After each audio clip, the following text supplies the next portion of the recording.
The most pressing challenge among both private and public water utilities in the Philippines is providing access to water by the poor, both in urban and rural areas.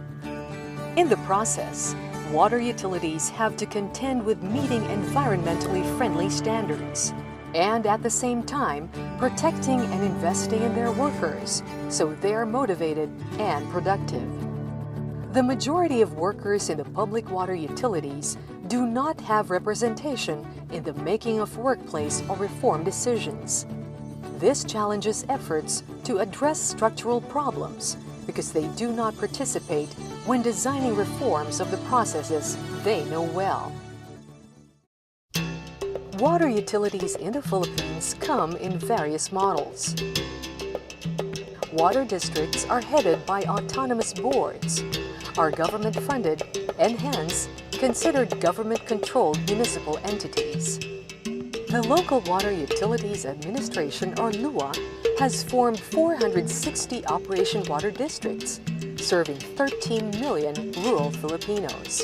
Almost all of these water districts are viable enterprises, community-based organizations such as the 3,100 Barangay Water Services Associations, 500 Rural Water Supply Associations, and 200 water cooperatives are operating nationwide. Small-scale water service providers, on the other hand, range from real estate operators, homeowners associations, and individual entrepreneurs. Studies indicate that they may be providing water to up to 30% of the populations of Metro Manila and Cebu. Local government units, or LGUs, also manage and operate water utilities because it is one of the many basic services passed on to them. Currently, there are 1,000 LGU-run utilities at the provincial, municipal, and barangay levels.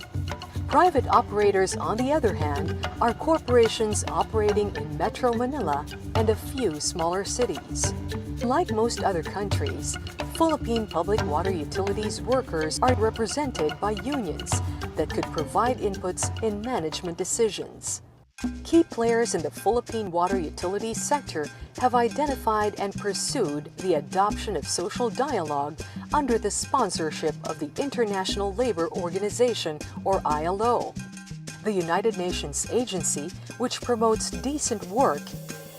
Varied forms of dialogue between management and employees have been applied according to the specific needs of the workers. Basically, ang pinaka-effective based on our experience is really open communication. Wala kaming mga bagay na hindi namin pwedeng pag-usapan. Alam nila na kung hanggang saan ang limitation ng company when it comes to negotiation. Alam ko din kung ano ang kanilang pinanggagalingan when they ask for certain things from us. Dinidiscuss nila lahat sa akin. So, hindi ako nawawala kung saan ang direksyon ng opisina. Ayun lang isang maganda dito sa management namin. Wala sila itinatago sa akin. Planchado ba usapan namin? Although social dialogue works in some models of water utilities, labor, economic, and social issues are not addressed among employees in small water providers which comprise a greater number.